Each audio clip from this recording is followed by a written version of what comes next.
Hi everybody, this is a response to a blog by Ezeld Bossestow, I think it's pronounced, called Humanism versus Feminism, and there's some issues I've taken with it. I've made a few notes that I'm going to refer to here. An overview of the three main issues I took with it is that it doesn't distinguish between different types of humanism, and it lumps a lot of them together. Most notably, it doesn't distinguish between humanism as a moral philosophy and humanism as a philosophy of education. The other point would be it doesn't acknowledge the link between Renaissance humanism and modern humanism, and I think it appeals to the authority of critics of humanism.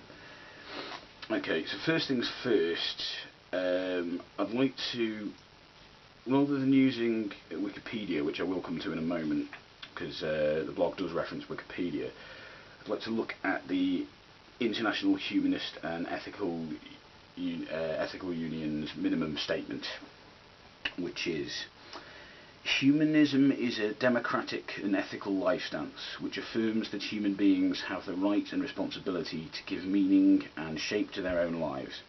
It stands for the building of a more humane society through an ethic based on human and other natural values, in the spirit of reason and free inquiry through human capabilities. It is not theistic, and it does not accept supernatural views of reality. Now that's the minimum statement from the IHEU there, which for anyone who doesn't know means that is the bare minimum agreement you have to have with them to be considered a member. Now the IHEU is the World Union of Humanist Organisations. I think it contains at least 117 different humanist organisations from around the world, including the BHA and the AHA. So it's not just some sort of fringe group calling itself humanism. It is a very mainstream example of humanism. So it's where I prefer to go for my information rather than Wikipedia. I think Wikipedia is an okay place to get an overview of something. I don't think it's a good place to go to actually do a critique of something. I think if you want to do a critique of something, you have to actually look at probably a site like this one that actually is run by humanists and does explain humanism in the words of humanists. To clarify just the use of the word natural there, it does say ethic based on human and natural values. This isn't supposed to be an appeal to nature, it's simply distinguishing between the natural and the supernatural. So it's simply saying that we have to find a natural approach to life without trying to appeal to some sort of imaginary supernatural idea. That's what it is. It's not an appeal to nature. Humanism as a philosophy of education sets self-actualization as a goal, not as something we already have. I just want to quote the blog here. Yeah, you said, we are not rational, autonomous, self-actualized individuals as humanism would want us to believe. That's not the assertion of humanism. The assertion I'm not that familiar with humanism as a philosophy of education, but from what I can gather, it sets self-actualization as a goal, not as something that we've already achieved, not as something that we are by default. We are not by default self-actualized. It's a goal that they strive to achieve. Even and that refers to humanism as a philosophy of education, not secular humanism, which is a moral philosophy. So the two things are not the same. They are related. They do have a common ancestor, but they are not the same thing. You only hear about self-actualization, the term self-actualization, in the philosophy of education, not in the moral philosophy. You used 3 dictionary definitions in the blog of humanism. And what did we have? Now again, I don't really like using the dictionary for definitions of movements or ideologies. I like it for definitions of nouns and verbs, adjectives and things, but ideologies are just too complex to really get a decent idea of the dictionary. However, I understand why you've done that here, because you're trying to prove that people can get an overview, a basic overview of something without too much effort, but I often think the dictionary can be very misleading. So what we've got 3 definitions: an outlook or system of thought attaching prime importance to human rather than divine or supernatural matters. Humanist beliefs stress the potential value and goodness of human beings, emphasise common human needs, and seek solely rational ways of solving human problems. I won't disagree with that. That's a fairly good summary of secular humanism. That's pretty good. And we should note there it says potential value and goodness of human beings, not innate. That's something that we need to come to later. But then we have the second definition, a Renaissance cultural movement that turned away from medieval scholasticism and revived interest in ancient Greek and Roman thought. Third definition, a system of thought criticised as being centred on the notion of the rational, autonomous self and ignoring the unintegrated and conditioned nature of the individual. What we need to note there, that I'll come back to in a bit, is criticised as, which is not the same as saying that's actually what it is. The only problem here is that you tend to sort of dismiss the second definition as though it's no longer of relevance. I think it's worth acknowledging that modern humanism does have origins, both the philosophy of education and secular humanism, the moral philosophy, have origins in Renaissance humanism. I mean, the very Wikipedia article that you used, and again I don't like using Wikipedia, but that is what you've used, does actually acknowledge this. Let's have a quick look at that. Yeah, it does quote Os Guinness here. It says, "Yet it was from the Renaissance that modern secular humanism grew, with the development of an important split between reason and religion. This occurred as the Church's complacent authority was exposed in two vital areas. In science, Galileo's support of the Copernican revolution upset the Church's adherence to the theories of Aristotle, exposing them as false. In theology, the Dutch scholar Erasmus, with his New Greek text, showed that the Roman Catholic adherence to Jerome's Vulgate was frequently in error, a tiny wedge and thus forced between reason and authority, as both of them were then understood." So I think because they were essentially getting their education from pre-Christian, i.e. non-Christian scholars, referring to their works rather than ones endorsed by the Church, it did start to bring about the idea of a separation of church and education, separation of church and school, I suppose. So it did start to bring about this idea of secular humanism. Although the two things are not the same thing, there is something of a connection there, at least according to what we have here. The other thing is, let's see there, that some early humanists were Christians, but because they were looking to pre-Christian sources for education, this did eventually lead to a more secular approach to humanism, as I understand it. Okay, the other thing I was talking about here, critics of humanism.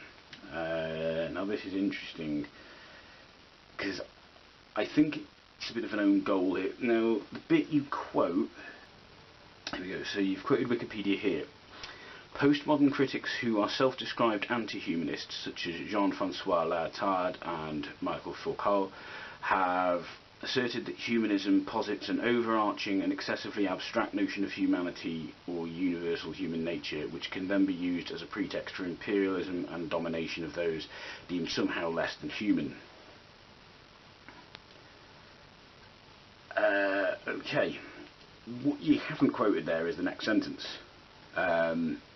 Philosopher Kate Soper, who is, she does sit on the board for the BHA, as I understand it. Philosopher Kate Soper notes that by faulting humanism for falling short of its own benevolent ideals, anti-humanism thus frequently secretes a humanist rhetoric. That I really like. I really like the way she's put that.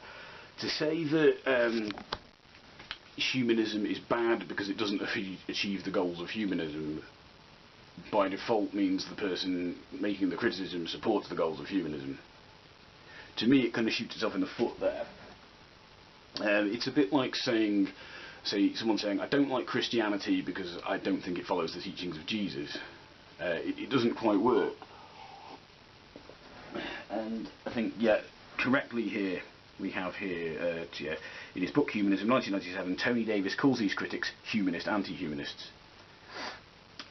Critics of anti-humanism, most notably Jürgen Habermas, counter that while anti-humanists may highlight humanism's failure to fulfill its emancipatory ideal, they do not offer an alternative emancipatory project of their own.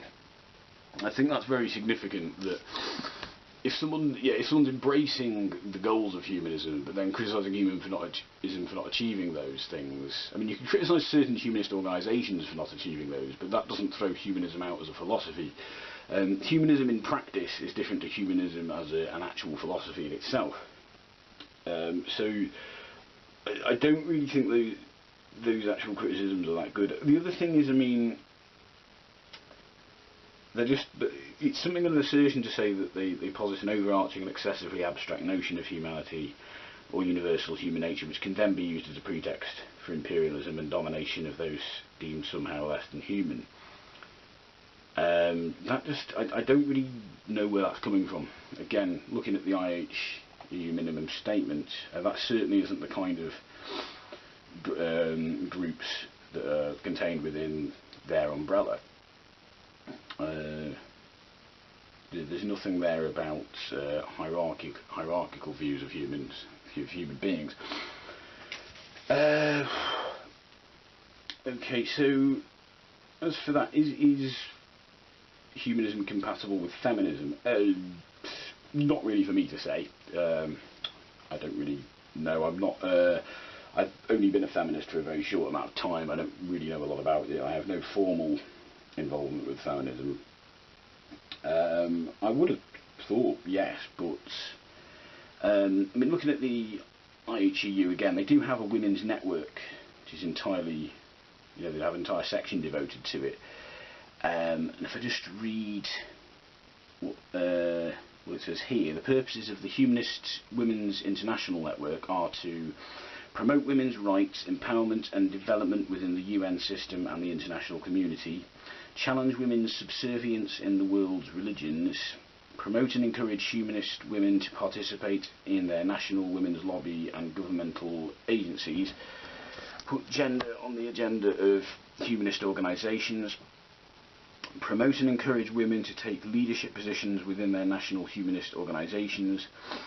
This is the policy priorities for the Humanist Women's International Network are education of girls, economic empowerment and independence of women, health and reproductive rights, civil and political rights, violence against women, separation of religion and state.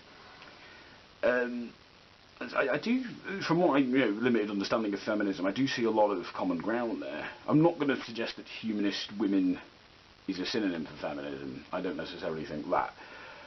Because this is obviously framed very much within the humanist perspective, and not outside of that. But to me, it seems quite compatible to me. Again, by all means, correct me if I'm wrong. They also do have an article called Feminism's New Indignation, which is about rape culture, on their site, which I'll link in the description. I'm not going to read the entire thing out here. I'll link it in the description. I mean, obviously, there are things like Islamic feminism. Now, to me, obviously, that's not compatible with humanism, because Islam is a form of theism, so it isn't compatible with humanism, at least not the secular humanism that's laid out by the IHEU. And that's not me trying to be Islamophobic or anything. It just is the case that the secular humanism laid out by the IHEU is by its nature not theistic, or has anything to do with the supernatural. So it wouldn't really be compatible there. Not to say they might not agree on certain issues, but they wouldn't be, compatible completely. I do agree. This argument that we've been hearing about, saying to people, "Oh, you shouldn't call yourself a feminist. You should call yourself a humanist." I agree that's a stupid thing to say. We shouldn't be telling people what they should and shouldn't call themselves based on our limited understanding of those things. Telling someone they shouldn't call themselves a feminist. Well, if they do believe in equality for women's equal rights, women should have equal rights to men, then yeah, they are a feminist. And if they have an active interest in that, they should call themselves a feminist, because that's what they are.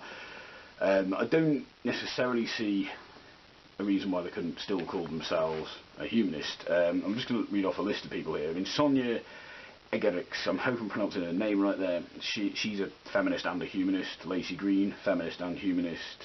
Annie Laurie Gaylor, feminist and humanist. Joan Smith, also feminist and humanist.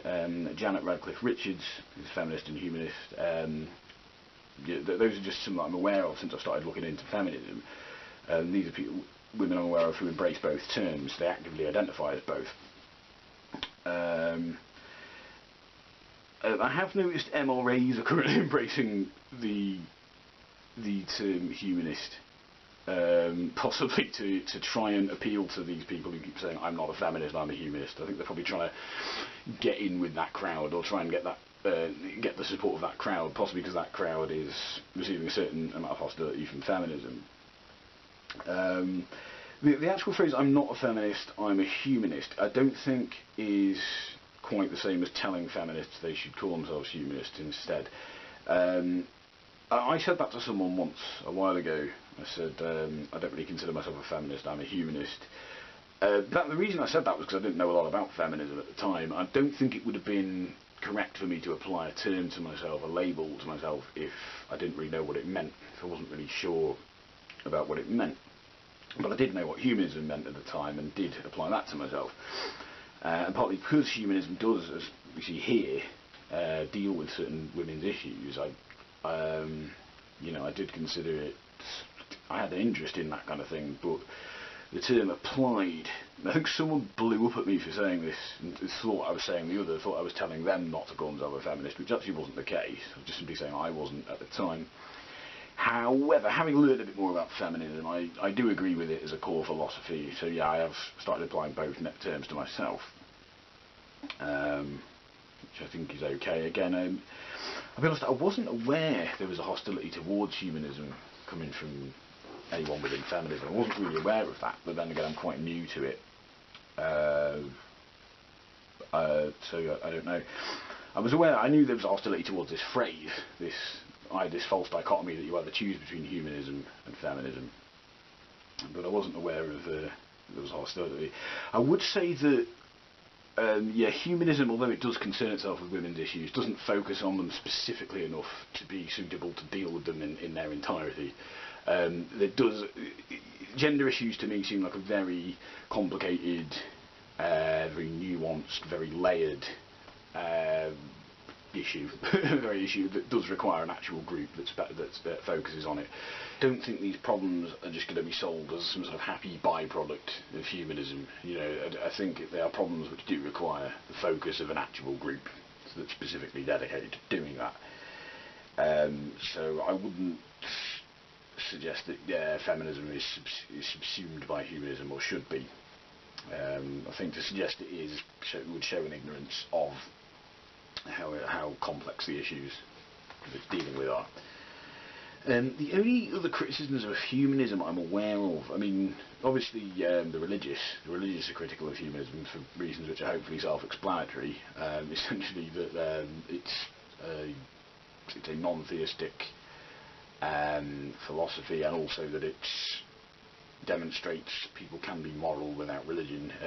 The AHA, the American Humanist Association, their tagline is "Good without a God." And I think if I could sort of sum up humanism in a sentence, that would be it. That would be the sentence I'd use. So that's why the religious don't like it. The other one is race realists. They don't like it, but again, self-explanatory. A philosophy that seeks to create a more humane society based on ethics and so on isn't really compatible with race realism, because race realism is racism. These guys do believe in sort of lower forms of human beings. They believe certain races are superior to others. That isn't compatible with secular humanism, which seeks to create a more humane society based on human rights and humanitarian needs and so on. I have heard criticism of humanism from animal rights activists or people involved with animal rights on the grounds that it's speciesist.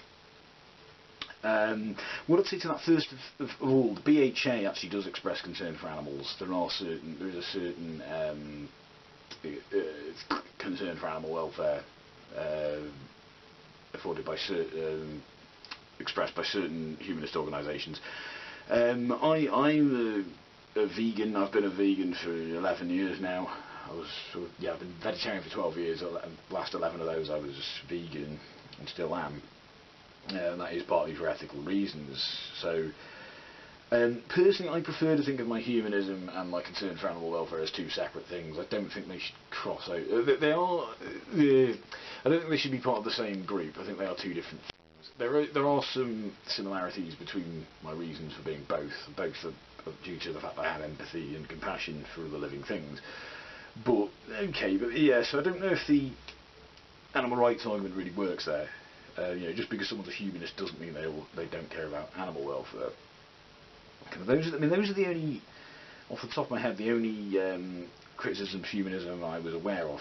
I wasn't aware there was a hostility towards it coming from feminism, which it's a bit surprising to me there. Yeah, but in short, I don't think people have to choose between feminism and humanism. I don't see why they should have to choose between the two. And I do think there seems to be some common ground between the two, from what I can gather. Again, I'm a lot more familiar with humanism than I am with feminism, so I can comment on humanism a lot more confidently than I can on feminism. So yeah, I think I've covered everything there. So I'll put links to all the relevant stuff I've mentioned in the description, which should help us along a bit. But yeah, let me know what you think, everybody. Goodbye.